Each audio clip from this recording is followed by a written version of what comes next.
This conference will now be recorded. My name is Aweh. I am the operations lead for Africa Evidence Network. I will be co-chairing the webinar today, hosted by AEN in partnership with eBASE Africa. I would like to take this opportunity to welcome everybody to our 13th webinar titled We Attain Using Innovation and Best Practice to Improve Educational Attainment in Middle Africa. As we draw closer to Evidence 2020 online, which is happening next week, this webinar is one of the events hosted that are building up to Evidence 2020 online. It is part of Workstream 2 that is enhancing capacities. Participants in this workstream have an incredible opportunity to imagine new agenda for capacity development for African EIDM, taking further the models already used by sharing and discovering different ways of looking at how to develop capacities. During this webinar, you will learn more about and share your experiences in working with the Ministry of Education in Middle Africa, developing evidence portals that link evidence to practice and policy. And also, you will learn about how eBASE plans to engage stakeholders to prioritize education issues and develop a model for predicting and transferability of evidence. So this is a very important and critical webinar that is going to help us as we build up to Evidence 2020 next week. So without wasting any time, I would like to go over some of our housekeeping so that it's easier for us to participate in the webinar and also enhance the discussions that are going to take place today. So I think we just want to have, keep the technical processes very simple. We will not be using webcams for this session. Please note, the webinar will be recorded and the recording and the slides will be shared with all the participants after the webinar. The organizers will keep your microphones muted while you're listening to the presenters to avoid background noise during the session. So please continue to submit your questions and your comments through the chat box because someone is manning that chat box. So there'll be an opportunity for your questions to be answered during this webinar. The panelists and presenters will collect these questions and submit them live during the webinar to ensure that you get answers to that. So please, when we have an opportunity to give you a live opportunity to ask your questions, you will write a hand up in a chat box and then we'll unmute you and then you'll ask your question. In case your questions have not been answered during this webinar, because it's 1 hour, 15 minutes, we will respond to you via email and ensure that you get the information that you require from the speakers or the presenters. In case of any technical problems, please write to precious@ace@uj.ac.za. So I think that will make things easier for us to be able to manage our webinar today. Just a bit about Africa Evidence Network, who is hosting this webinar in partnership with eBASE. We are a Pan-African community of more than 3,000 individuals that are interested in the use and production of evidence. We aim to contribute to the end of poverty and inequality in Africa by increasing the use of evidence in evidence-informed decision-making in the continent. We have 4 ways of working. We inform using different modalities of engagement, such as the newsletter. We connect with our members through our evidence event. One of those events is Evidence 2020. We strive to learn through landscape mapping, and also we advocate for the use of evidence in the continent with one of our flagship projects, which is the award that takes place on an annual basis. To get in touch with us, there are our details, and that will really be great for you to get in touch with us. At this point, I would like to hand over to my co-facilitator to continue chairing the session. Over to you, my co-chair. Thank you, everyone, and welcome to this very special webinar. My name is Clotilda Andiensa. I am a Regional Pedagogic Inspector in charge of the teaching and promotion of Anglais. I'm from Cameroon, and equally, I coordinate the activities of an initiative in Cameroon that carries out advocacy for girls' voices in policies. In our experiences in advocating for girls' voices in policy, we have often wanted to work with the issues of too little or no research evidence informing policies. This makes interventions less effective for girls. The work that eBASE is presenting today can fill this gap. As a result, and as an advocate, I am particularly very eager to follow these presentations today. And so I will be presenting to you the persons that will be presenting this work to us. We'll be listening firstly to the team lead at eBASE. He is Dr. Okwen Patrick. Then we shall move on to Rigobert, who is a Maiden Global Fellow at eBASE. Then we have Melaine, who is a Research Fellow and Senior Data Analyst at eBASE. We equally have Andrew, who is a Research Fellow and Policy Analyst at eBASE. And we shall end up listening to Aweh, who is a teacher and a TVET Secondary School and Research Fellow at eBASE. Thank you very much for coming. We are eager to listen to the presenters. Dr. Okwen, you have the floor.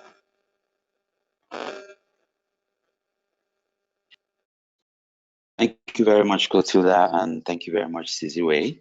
I'll start off straight away with my talk today on experimenting and learning in education in Middle Africa.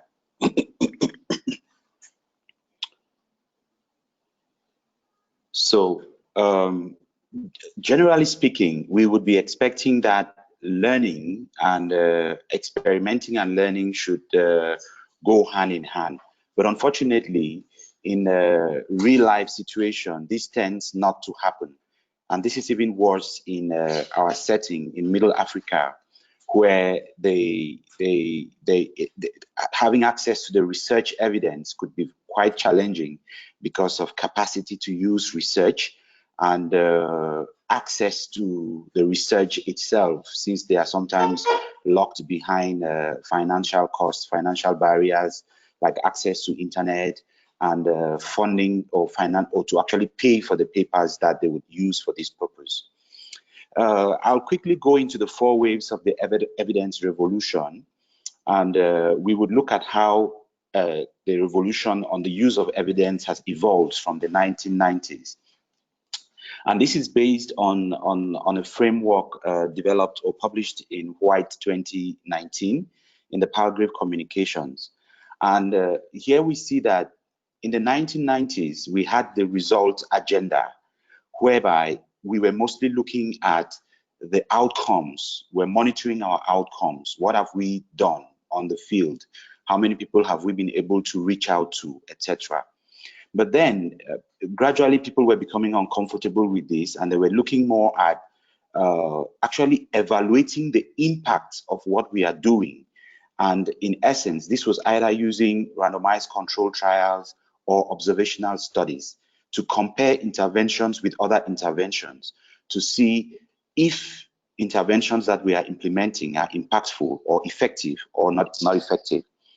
And as time went on, there was now the movement onto the systematic reviews, and whereby the systematic reviews will now be synthesize all the evidence from the different impact evaluations and try to make sense out of the results that are coming out of the several studies. For example, why are some studies showing positive results and some are showing negative results, etc., etc. And then thereafter, we are beginning to realize that even when you have all your grade tables, all your forest plots, all your effect sizes, this could actually mean nothing to the people who need to use this evidence that has been generated and synthesized. So we now had to start thinking about how to broker this knowledge to the people in the language that they can understand.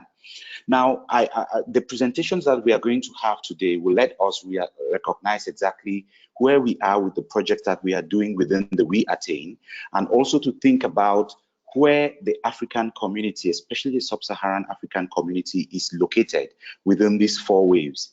If we look, for example, some of the projects that are currently being run by development agencies, like the performance-based financing, which is being rolled out for most of Middle Africa in education, or the competence-based learning, we realize that most of these are just outcome monitoring. And although there has been impact evaluations around performance-based financing, there are lots of issues that make these studies quite biased. And then we find out that in the end, even those that are even much more advanced are not really at the stage where they can facilitate the use of evidence. And that is why knowledge brokering is quite critical in this region. Yet there exist several meta-analyses, because the question is always usually that do they have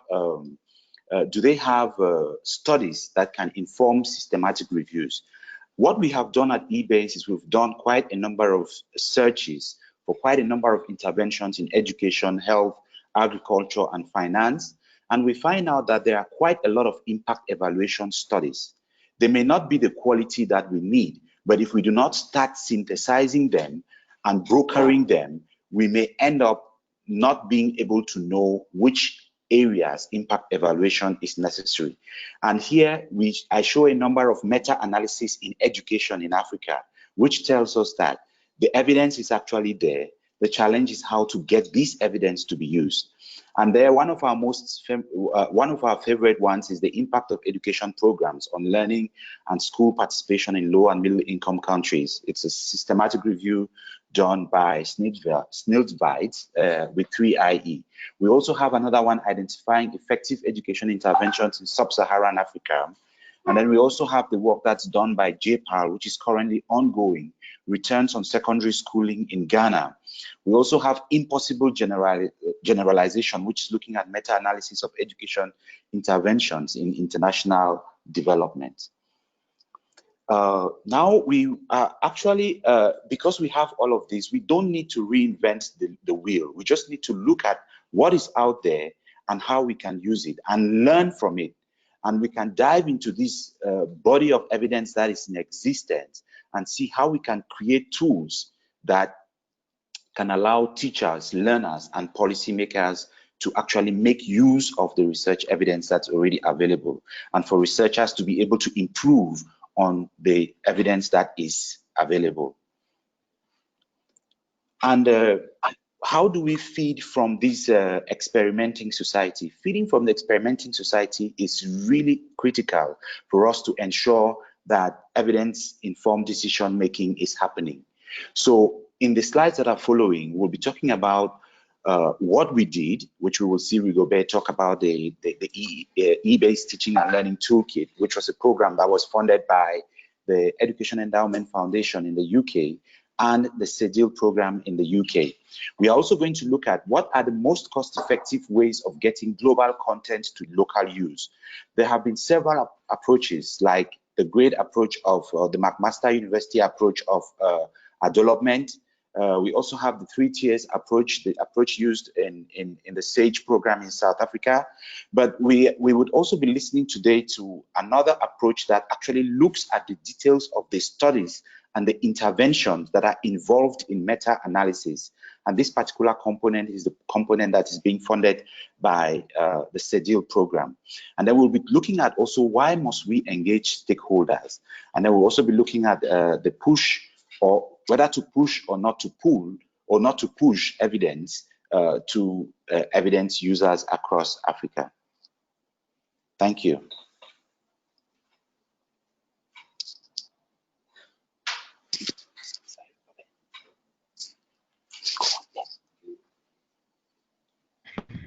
Okay. Thank you. Thank you, Patrick, for that presentation. I think I'll carry on from here. Good day, I'm Rigobert, and I'll be giving a presentation on the eBASE teaching and learning toolkit. Slide.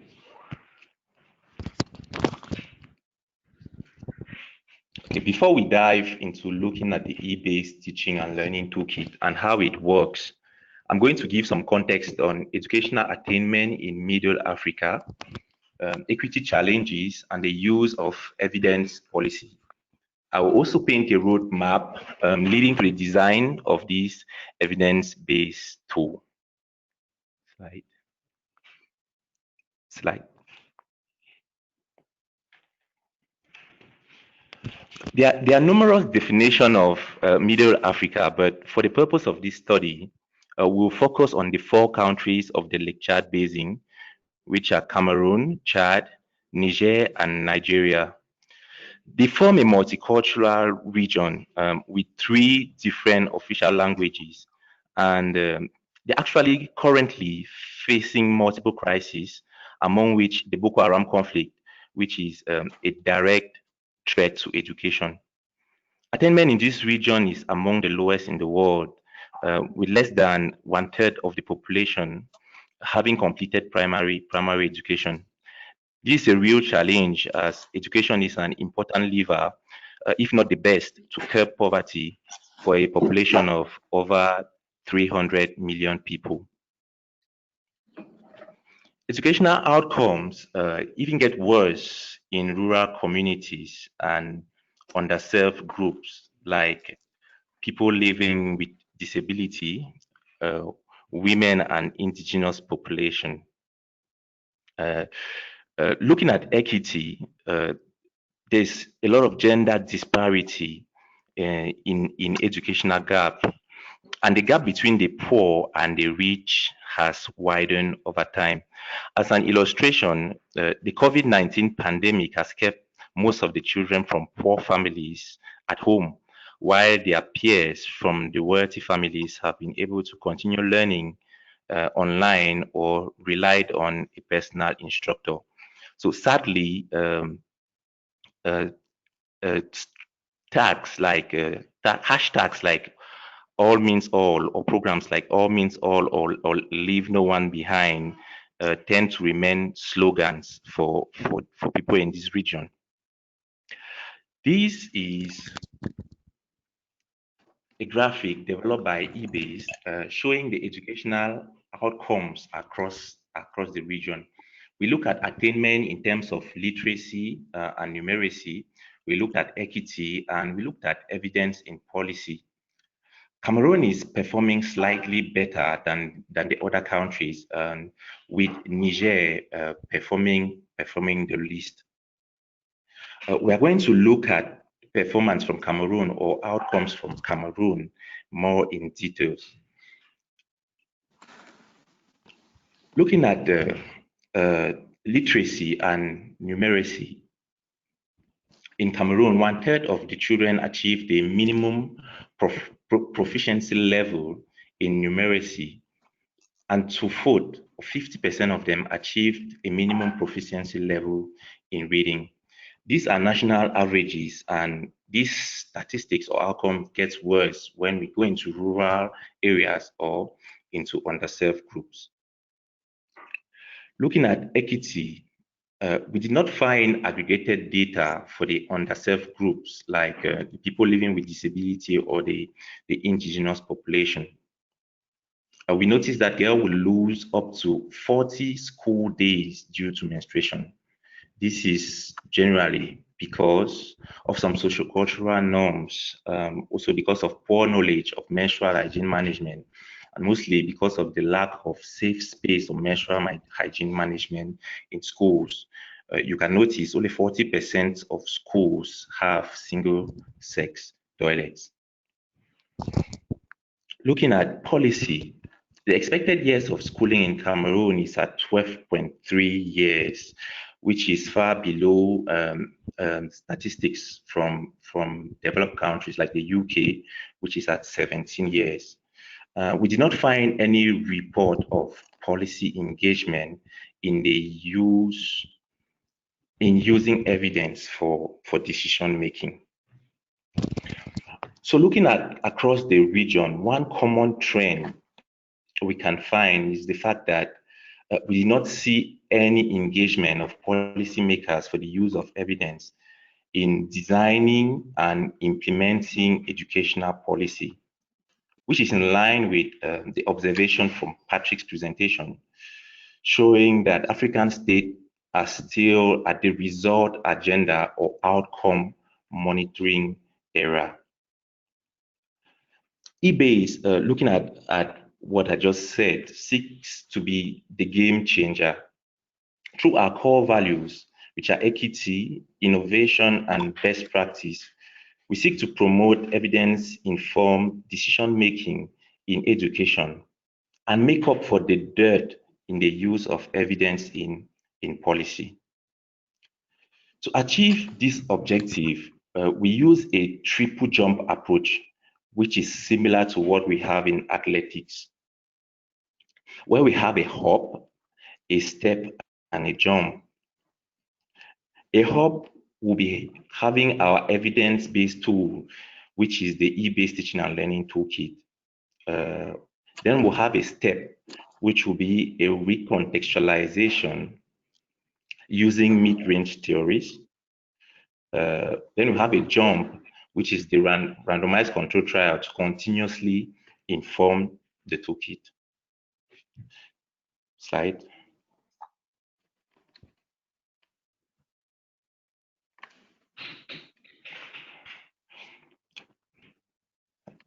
To elaborate more on our strategy, and in order to improve attainment, the first step will be to design an evidence-based tool through the Global Fellowship Program. A qualitative study will assess the preconditions for learning, which, with rapid reviews and local content, will serve as a base for contextualization of global evidence. So we'll have the eBASE Teaching and Learning Toolkit. Then we'll have a recontextualization of the toolkit with more robust systematic reviews and dissemination, which will continue strengthening the toolkit and help in designing a transferability tool of evidence across the region or across the regions. My colleague Melaine will expatiate on that.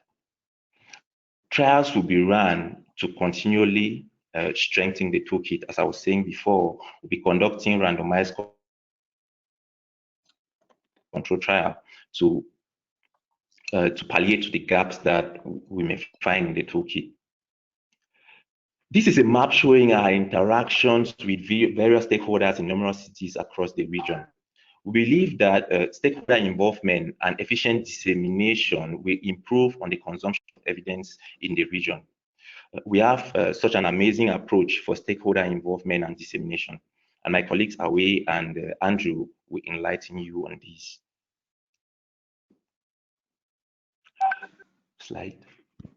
This is a snapshot of the eBASE Teaching and Learning Toolkit microsite. We can see 4 columns. On the first column, we have the strand, followed by the cost, followed by the strength of the body of evidence and the impact in month. This is a neat presentation that is reading and strand selection. So the reader can click on any strand title to access the full resource. The eBASE Teaching and Learning Toolkit is a summary of educational research, which provide guidance for teachers, students, and policymakers on how to use the various resources to improve attainment. It is made up of 29 strands and was developed based on the Education Endowment Foundation Toolkit, which comprises 35 strands.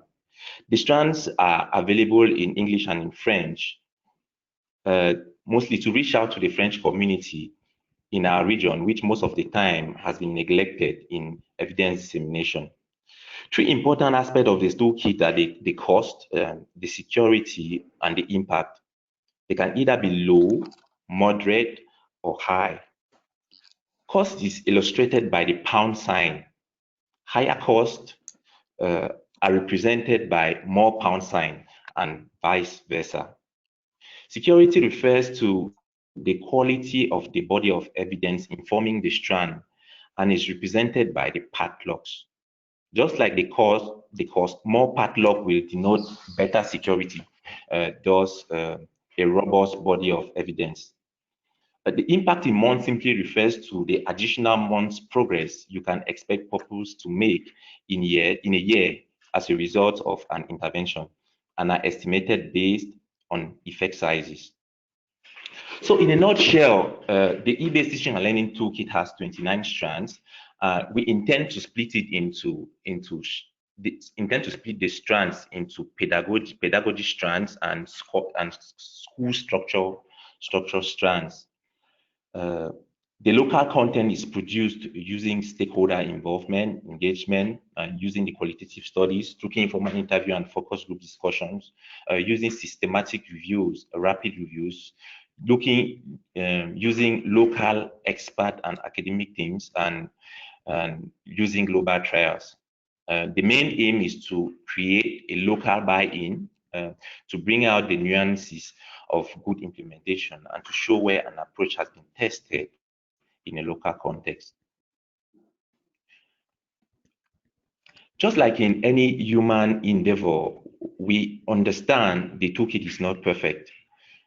Looking at the advantages of the toolkit, a large amount of evidence is made accessible to non-academics. The process is neutral and transparent. The toolkit allows for comparison of different approaches. There is emphasis on rigor and it's made clear where evidence is less secure. The toolkit is a live resource and does not go out of date.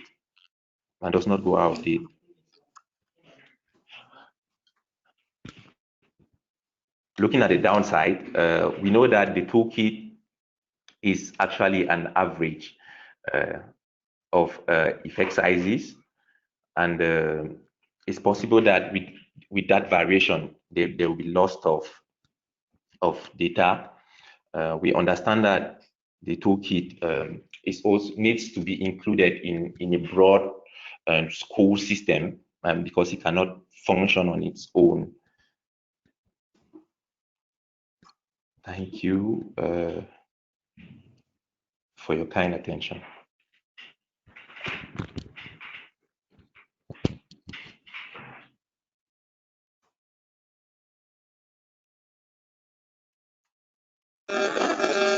Melaine? Yes, thank you very much. I'll be presenting on the transferability model using meta-analysis to explore the transferability of education mid-range theories to Cameroon, Niger, Chad, and Nigeria, which are a component of the Lake Chad Basin. So, when talking about transferability, we are given the fact that most of the research we are talking about hasn't been conducted within the African continent. There is a dearth of evidence within the African continent, and particularly in the Lake Chad Basin. We also find that majority of the research that has been conducted on the African continent is coming from East Africa and Southern Africa. There is actually a need, given that they are coming up with best practices, there is actually a need to come up with a model to ensure that we can easily, without wastage of resources, transfer some of these research products to our context. And how do we begin with this? We are looking at global evidence, and that global evidence is informed by meta-analysis. So we begin by extracting data from the studies, the meta-analysis that has been done, and this meta-analysis has been conducted from across the world, in Europe, in Latin America, and in some African countries as well. Coming to our context, we have to look at the relevance, the relevance of the studies that have been conducted, the interventions. Are these interventions actually addressing issues that we hold dear, that we hold to heart within the African continent? And in order to determine that, we have to properly engage with the stakeholders. Stakeholder engagements are a quintessential aspect of this data collection in order to inform discussions about transferability. So given that based on the eBASE, on the Education Endowment Teaching and Learning Toolkit, the eBASE was able to extract and come up with strands for its own toolkit. We've been able to extract data after engaging with the stakeholders and discussing, engaged in discussions around transferability of various interventions. We've been able to extract data and then modeled transferability. And what the model, the transferability model actually does is looking at the underlying characteristics of the interventions that have been determined by the stakeholders, the teachers, the students, and the policymakers as transferable. So much so that the decision-making process in terms of what to implement at the policy level and even at the level of development implementers can be facilitated. Next slide, please.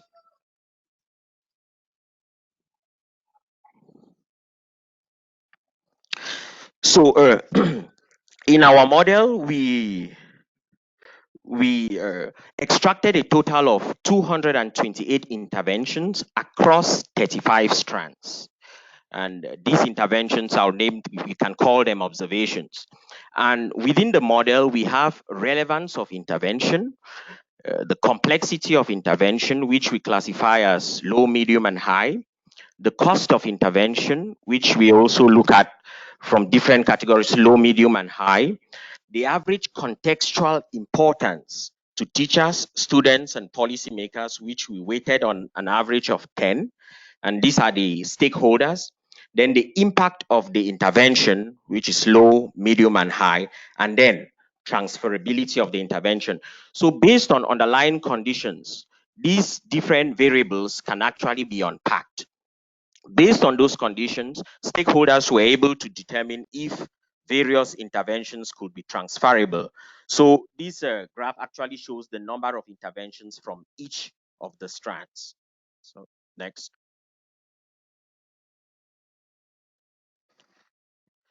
So to model transferability, we actually just we use the classification and regression tree algorithm.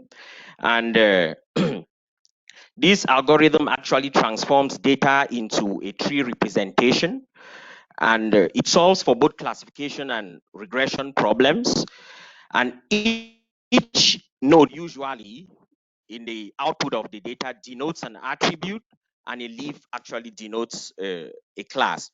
So the transferability is expressed as a function of relevance, complexity, cost, and importance, as well as impact. And the algorithm here we use is the Guinea Impurity Index, which is similar to another algorithm for classification, whereas it is computationally simple. That's why we go for it, as based on the fact that the results between the Guinea Impurity Index and entropy, which is another algorithm, are not necessarily different.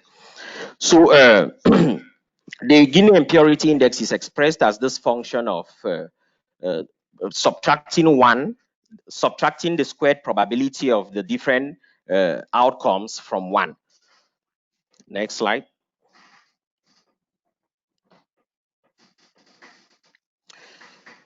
So we model transferability in this way, and what the Guinea Impurity Index, what the algorithm actually do in the background is it takes each variable, it calculates the probability of that variable coming up yes, and the probability of it no.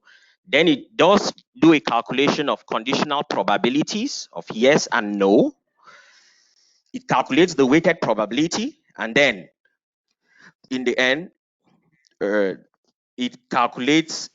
actually calculates a product. The Guinea Impurity Index is a weighted is weighted, and it's a product of the probability of relevance, a product of a sum of the product of the probability of relevance appearing as yes and the conditional probability of relevance appearing as no, and the probability of relevance appearing as no and the conditional probability of relevance appearing as yes. That's kind of fuzzy. So the root node in the results actually is that with the least Guinea impurity index, and that Guinea impurity index actually is a calculation of the probability of an intervention wrongly classified. So based on that, based on the test that we have already had, next slide, based on the test we have already had, the relevance of intervention actually forms the root node of our model so far. It is worth noting that this model is still under construction, and a lot of things might change as we move forward and further populate the data set to test and to train and test the model. The next slide. So we can actually find preliminary results of the model. The percentage error for the training score, the percentage error so far was 18%, and for the validation score was 17%. So we can say the model performed better in the validation score than the training score. Next slide.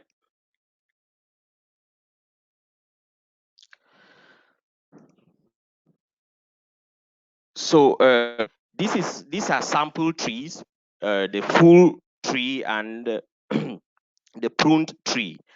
So the full tree is based on the entire data set, and the pruned tree is based on the validation data set. So given the underlying conditions of the different interventions that were in these studies we extracted, we've been able to determine that most transferable interventions are actually classified by stakeholders as of high relevance and of very low complexity. So keeping other variables in the model aside, policymakers as at this moment can say what is the relevance of a particular intervention to our context.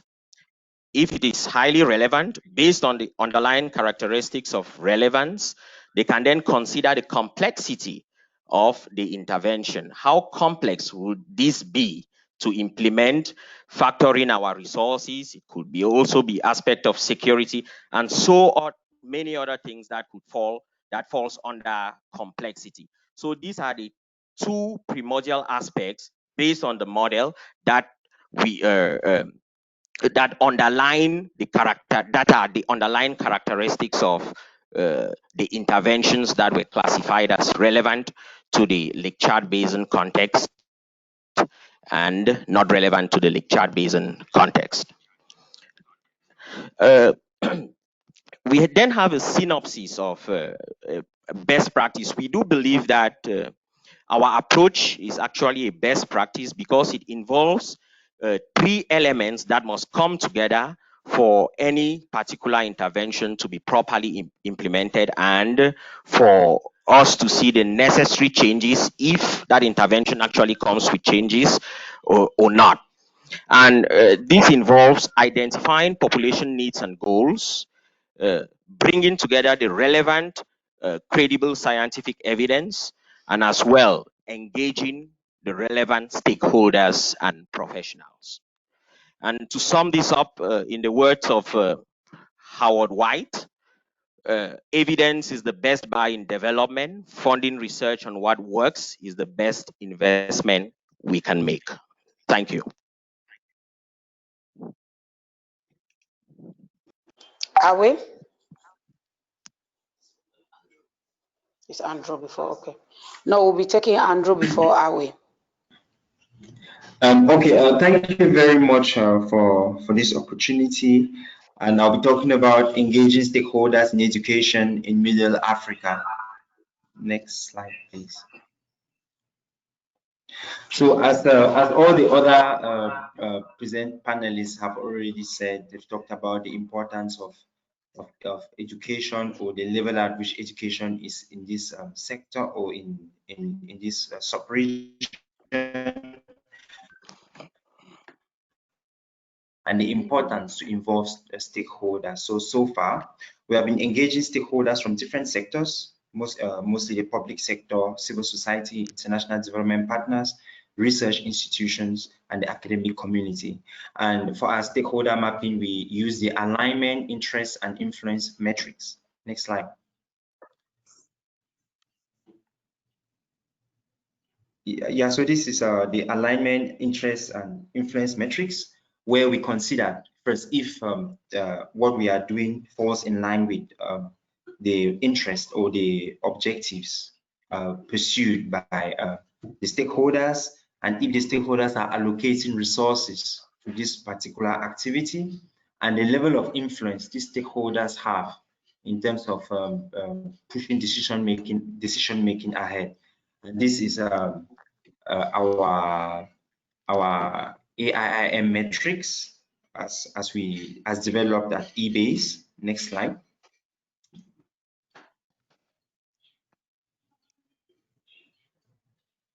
So who are our stakeholders? In the public sector, we work with the ministries of education, basic and secondary education. For the development partners, we work with UNESCO, UNICEF, UN Women, and the British High Commission. We work with a couple of universities and research centers, especially University of Bamenda, University of Yaoundé 1, University of Maroua, the Catholic University of Cameroon in Bamenda. Work with a couple of CSOs and the academic community, mostly learners, parents, and teachers. Next slide. So our engagement methods range from one-on-one meetings, academia workshops, and stakeholder sessions, to the expert panel and the Teachers Resource Center. Next slide. So regarding one-on-one meetings, these are more or less like bilateral meetings that we have in ministries, universities, and diplomatic missions. And so far, we've had 6 working sessions with the Ministry of Basic Education in Cameroon. And we have had 2 audiences at ministerial level with the Deputy Minister of Basic Education and at the British High Commission. And we've had 8 working sessions with officials in the different universities. Next slide. Yeah, regarding the academic work, the academia workshops, we engage most researchers at universities to facilitate evidence generation and synthesis, and they also provide us with access to grey literature. And we are also working with these universities to develop global trial proposals. So the first academia workshop was held in March 2020. Next slide. The stakeholder sessions brings together key actors in the education sector, mostly policymakers, learners, teachers, and parents at different levels of government. That's at national level, at regional level, and at local level. So we also include both formal and informal, those working in both the formal and informal sectors. And so far, we've had a couple of stakeholder sessions in different countries, 4 in Cameroon, 2 in Nigeria, 2 in Niger, and 1 in Chad. Now, for the expert panel, it is an advisory body created to ensure that the eBASE teaching and learning tool is inclusive and it is bilingual. It brings together representatives from the policy, representative of policymakers, of teachers, of the research community and indigenous communities. So we hold a meeting once every quarter, and so far we've convened 1 meeting, and the next meeting is scheduled for in May, and the next meeting is scheduled for September. That's next week. And the Teachers Resource Center, it's actually a virtual center where we have a database of the contacts of teachers in primary and secondary schools. We use it as a means to disseminate relevant resources that will improve on teaching and learning. And we also provide answers to questions from these teachers relating to teaching and learning. Next slide. Now, what are the layers at which we engage policy? There are 3 layers. Regarding education policy, we engage in the room, around the room, or outside the room. Now, in the room, we are actually working with policymakers. Around the room, we are working with universities, research centers, development partners, and CSOs. And outside the room, we are looking at teachers, parents, and learners. Next slide. How then do we engage at these levels? How is eBASE involved? In the room, we are actually working with stakeholders directly involved in informal policy formulation, mostly stakeholders. And at this level, eBASE is acting as a knowledge brokering center, and we are gaining a lot. We are using a lot of the BQ methodology, the building capacity for use of research evidence that has already been practiced in other countries like South Africa and Malawi. Now, the second layer, around the room, we are engaging with stakeholders who can influence policy formulation with high quality evidence. And how do we do this? Through awareness creation sessions, information sessions, global evidence summits like the Evidence 2020 Summit, policy briefs, publications. And the third layer, outside the room, we are engaging with stakeholders directly involved in evidence production and use, and which we consider can influence and inform policy through global trials and the eBASE teaching and learning toolkit. And we should recognize that these 3 layers, although they are distinct, they are interdependent. Thank you.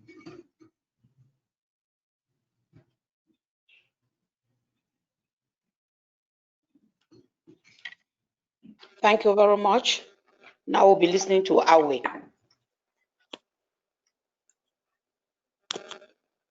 Aweh?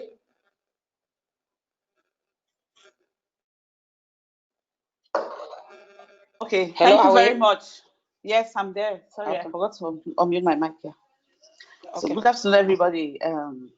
This is Aweh and Akofu, and I'll be talking about dissemination and evidence use in teaching and learning in Middle Africa.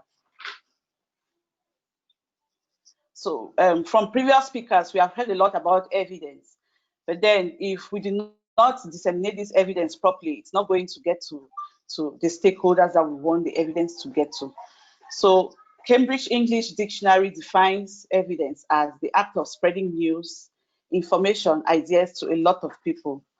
And Harmsworth 2000 also defines it as delivering and receiving a message, the engagement of an individual in a process, and the transfer of a process or a product.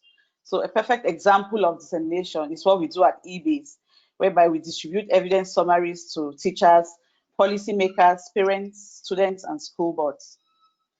So at eBASE, we have 2 main approaches we use to disseminate evidence to stakeholders. Next slide, please. Yeah. So we have 2 main approaches we use to disseminate evidence to stakeholders. We have the push approaches and we have the pull approaches. Here I've listed various approaches under the push and some under the pull. We are going to be looking at them in more detail as we go ahead.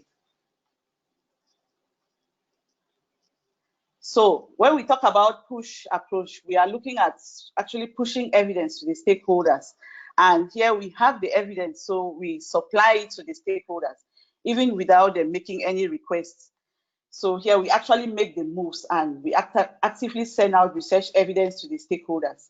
And then when the stakeholders get this evidence, which could either be in soft copy or hard copy, they read it, and by so doing, they want to know more about it. So it actually helps to stimulate demand for more evidence from us. And it is useful where knowledge or capacity for evidence is low. And this our push approach is very, very adaptive to non-literate communities. And that's why we use dramas, songs to communicate. In some sessions, we call evidence to reading. So we are looking now at our push approaches. We have various approaches here under the push approach. And the first one I have here is the mailing list. And this mailing list is actually the email addresses of stakeholders, which we disseminate evidence summaries to. And we populate this list from colleagues from different forums and also from website newsletter subscriptions. Then we have the Cafe Ushahidi. Ushahidi actually means evidence in Kiswahili. And it's like workshops that we organize like monthly or once in 2 months to have evidence talks. Then we have our evidence story day, which is a way we reach out to our non-literate evidence with our non-literate population with evidence. Then we also have radio and TV shows that people can follow. Then we also have workshops for capacity building, and we have stakeholder sessions where we engage stakeholders. We try to get the right questions from them. We look at their areas of interest and we listen to their problems. Then we try to prioritize their needs, and from here we find solutions to those needs. Then we also have policy briefs which we push out to them. Then audiovisual files on social media platforms which can be accessed. So we have then the other approach is the pool approach. Here the stakeholders actually have a knowledge. They have a knowledge of evidence, so they know what they want, and then they demand the evidence from us, from our eBASE portal, and thereby they reach out to pull evidence tailored to suit their needs.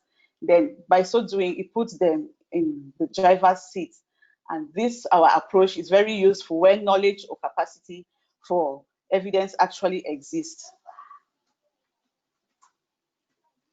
So the various approaches under the pool, the various methods under the pool approach include the Teachers Resource Center, which is like a virtual center where teachers can stop by to get evidence on teaching and learning interventions. Then we also have the eBASE Teaching and Learning Toolkit, which teachers can use for the teaching and learning process. Then we have workshops on developing PICO, that is, they develop PICO to understand their questions. So we help them to develop PICO to understand their questions. We refine them, and it helps us to facilitate, it helps facilitate us to get the right search from the internet.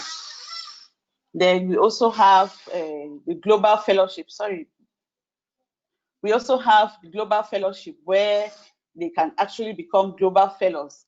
Then we have audit and feedback where we look at what they have been doing. That's our stakeholders. We look at what they have been doing. We see how it complies with best practices, and then we give them feedback. So it is important that we find the right balance between the push and the pull. And the ideal scenario here is whereby evidence users serve themselves to what they need, when they need, and how they need it. And to facilitate this, we will actually have to involve them in the three processes of engaging stakeholders, which is design, implementation, and reporting. And we have the case of adult learning in Marwa in Cameroon, whereby we actually involved stakeholders in design. That's the case of the adult learning in Marwa was actually because we involved the stakeholders in design when we conducted the stakeholder session, and we're able to realize that there's a need for adult learning when discussions around parental engagement came up. So we found out that the parents were not able to help their kids do basic homework because they cannot read or write. And so there's a need for some form of adult classes in that part of the country. Then from there now, we conduct audits and feedback to see whether there are any lapses, and where there's need, we organize workshops to build capacity. So all of this will allow the right balance.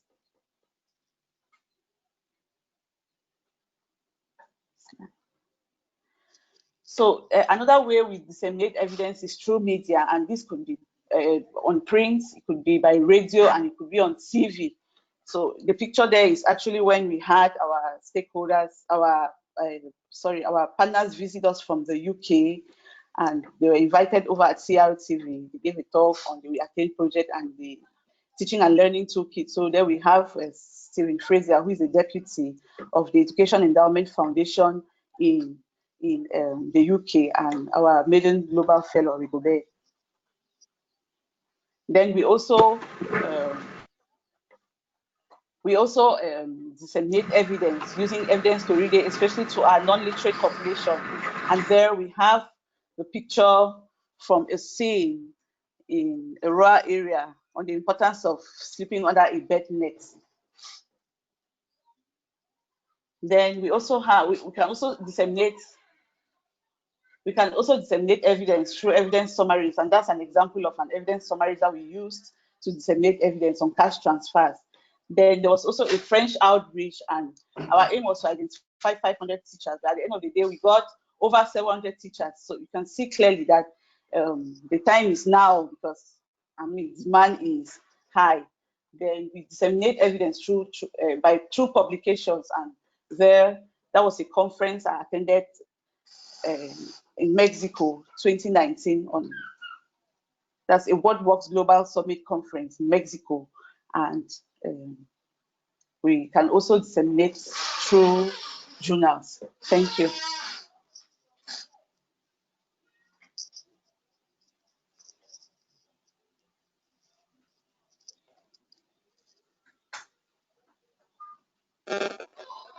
Okay. Thank you, Aweh, for that brilliant presentation. Ladies and gentlemen, we have listened to the presentations, and I personally think that eBASE is doing a wonderful job here on the ground. We have listened through experimenting and learning in education in Middle Africa, using meta-analysis to explore the transferability of education and range theories in Cameroon, Chad, Nigeria, and Niger. The eBASE teaching and learning toolkit, which I found it particularly very interesting, and how they are engaging stakeholders in education in Middle Africa. We have just listened to the dissemination and evidence used in teaching and learning in Middle Africa. As a person, I think that this is very enriching, very informative, and is going a long way to actually help us in our various countries and various organizations and different areas where we intervene to see how we can improve the level of educational attainment in our countries and in our various interventions. At this moment, I would like us to visit the chat box, and we find a series of questions there. And I think that we'll be addressing these questions to the team lead at eBASE. I see a question from Zongang. It has to do with how far the various data was collected. And then there's another question coming from Lynn. Is there a strand that includes local languages and the use of local contextualized stories and materials? There is also one from Joel that has to do with why are we using the pound sign when we are working in the Lake Chad Basin? And Lynn comes back with does in layer 1, does room refer to policy? I think we have the eBASE team lead here, Dr. Okwen. He should be responding to most of these questions. Or if Rigobert or Aweh or any other person has to take on any of the questions to answer, you are welcome.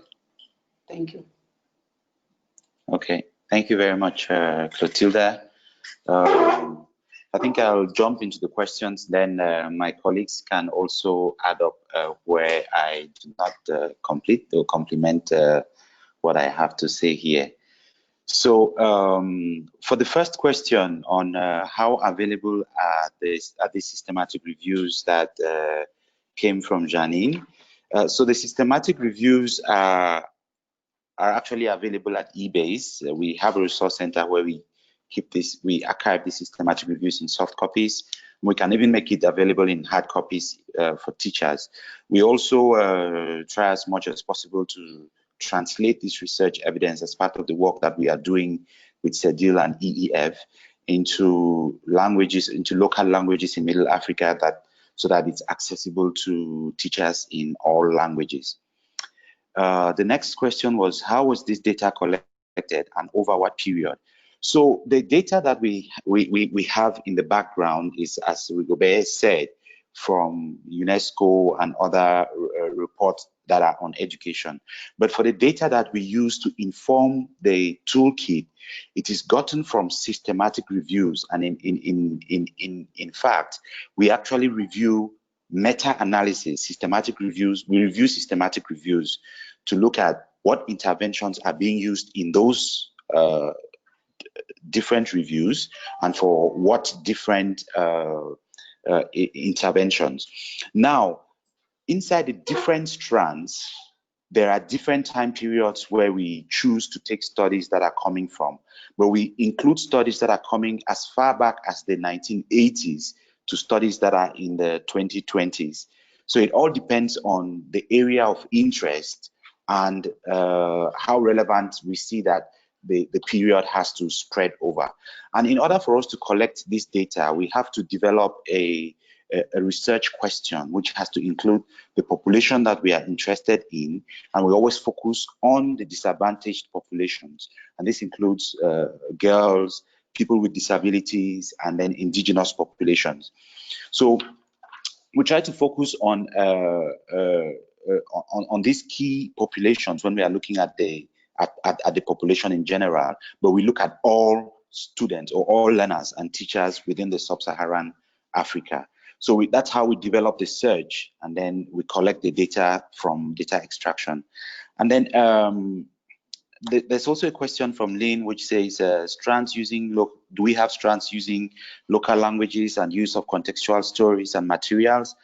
So alternative approaches to distance learning is something that has come up, and narrative learning or storytelling or contextual stories is one of the approaches that we are exploring, that we are working towards with our partners to see how this can be developed.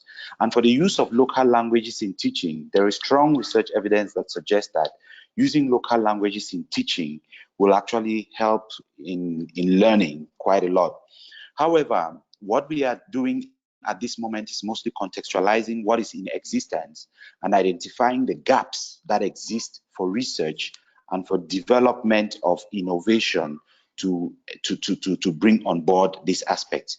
And local languages, just like adult learning and menstrual hygiene in school and cash transfers, are some of the topics that we have been identifying as being unique to the African continent, and which we are currently exploring approaches in which we can develop this kind of strands. Then the other question was, why are we using the pound sign for the cost? So as Rigobert originally mentioned, the best bet would be if we can use a local currency. But don't forget that this tool is being used across Middle Africa. We have Nigeria that uses the Naira. We have Niger that uses the CEDEAO francs. Then we have Chad and Cameroon that use the CFA. Now, the challenge here is which of the currencies to choose to use. And in essence, the currency sign does not indicate the currency that's used in the region, but it indicates money. So we've had some discussions around this, quite a lot of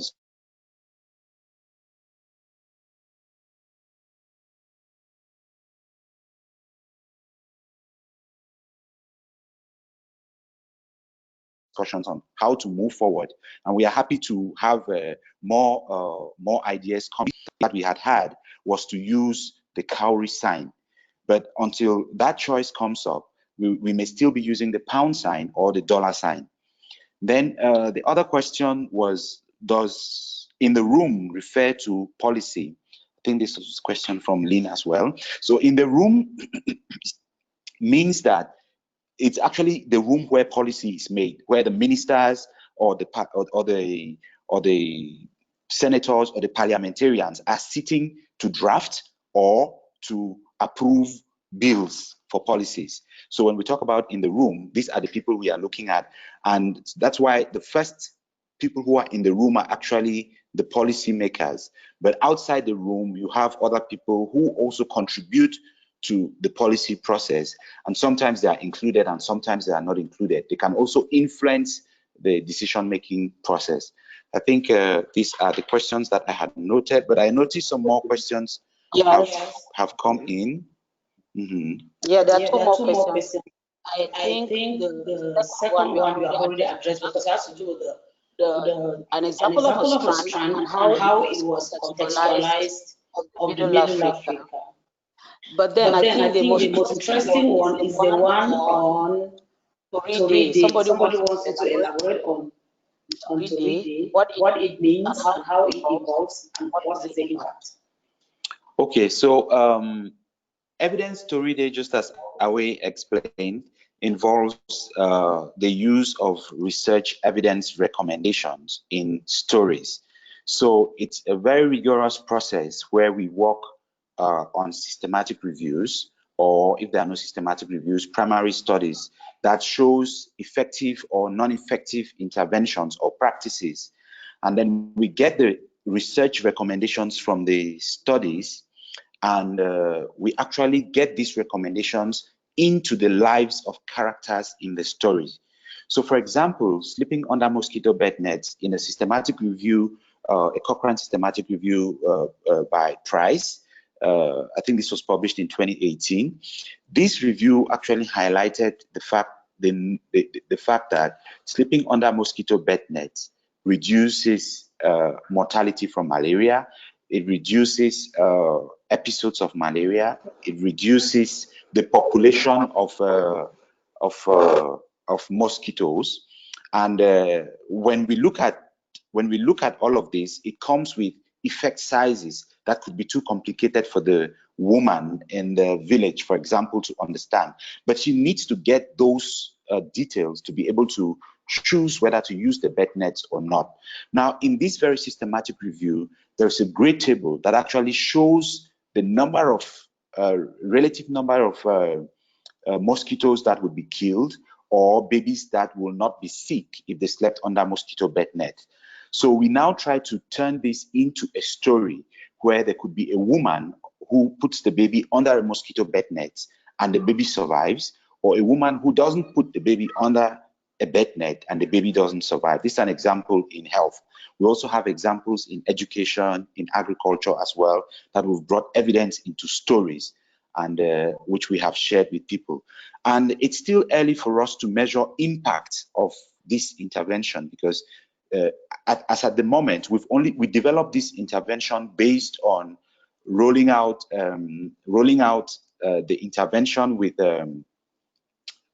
people in the cities on a gate fee. So the people in the cities have to pay money to attend, to listen to our dramas, because our dramas are very interesting. Then we now we use the money to pay the artists and transport them to the rural areas, or we use artists in rural areas then now to do the storytelling in the rural areas where the people are poorer. So that is what Aweh called in her presentation the Robin Hood approach. Then the other question is there any study in this area to show evidence uptake? At the moment, we haven't found studies in the Lake Chad Basin, which is showing on evidence uptake, but we are currently during our stakeholder engagement sessions, trying to evaluate the capacity of the stakeholders to take up or to use research evidence. And these results we would only probably have about this time next year or by end of next year. I don't know if there is any other question. Yeah, there is a question on transferability. But maybe before we get back to that, we'll take your time to look at the question. I will soon be handing over to Ziziwe and Charity. But I would like to ask this question. As a policymaker, are you getting me? As a policymaker, I am particularly interested voices can be included in the evidence-informed decision-making and how AEN can push that through in their programs. I hope Ziziwe should be able to help us situate this, because we are really interested in this. And as an advocate of the girl child, we believe that tailoring these policies towards amplifying their voices is definitely going to increase their level of educational attainment. So thank you. Doctor, do you want to come on the transferability question, or I hand over to you? Yes. So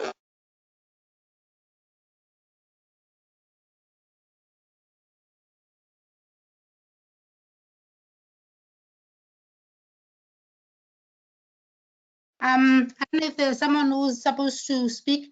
Clotilde, I missed you a bit because your sound was not that good for me to understand the question. Is there Okay. one question Can that you still get needs me to now? be? Yes. Hello? Yes. Do you want me to come again? Yes, because I didn't get it because you were Yes. coming because of your poor connection at this point. Okay, thank you for coming back to that. I was saying, as a policy maker and as an advocate of the girl child, I am interested in seeing how girls' voices can be included in evidence-informed decision making and how AEN can push that through in their program. So it's something I'm wondering aloud, and I am hoping that you over there can be able to link us up as to how we can realize this. And I was saying,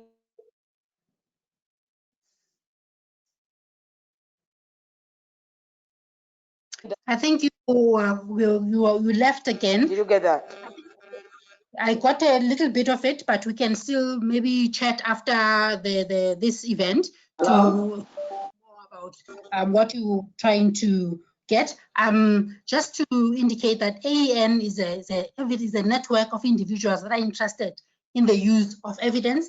So there are a lot of ways for us to foster collaborations between individuals and organizations. So I think that's something that we can chat about after, so that I can sort of get to understand.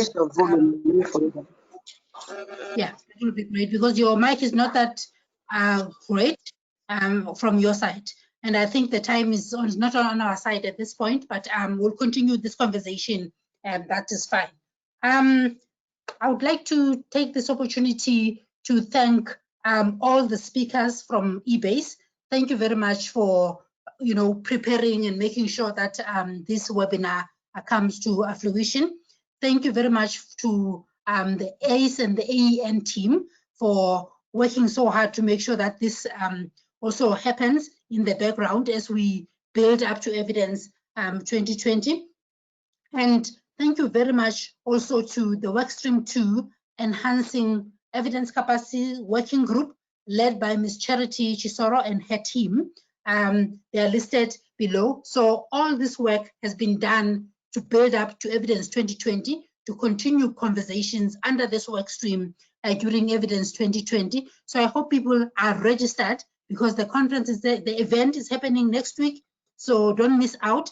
You can register online. It is free to register to join us. There are 3 work streams that are distinct where you can contribute. This is a working event, so work with us to advance the work streams that have been chosen for this particular event. And also, if you'd like to become a member of the AEN, you can join the AEN and become the member and be able to participate in us trying to contribute to the end of poverty and inequality in the continent, and also increasing the use of evidence in EIDM in the continent. So I would like to thank all the participants as well. Just note that the presentation and the recording of this webinar will be shared with all the participants, so that at least you have something to refer to if maybe you missed some of the points or you wanted more information. I would like to take this opportunity then to thank everyone for joining us. I think this is our last pre-Evidence 2020 event. I think we'll see you next week virtually. Thank you, everyone. And I would like to declare this event closed. Thank you, everybody, for your participation. Thank you. Thank you. Thank you. thank you. Thank you.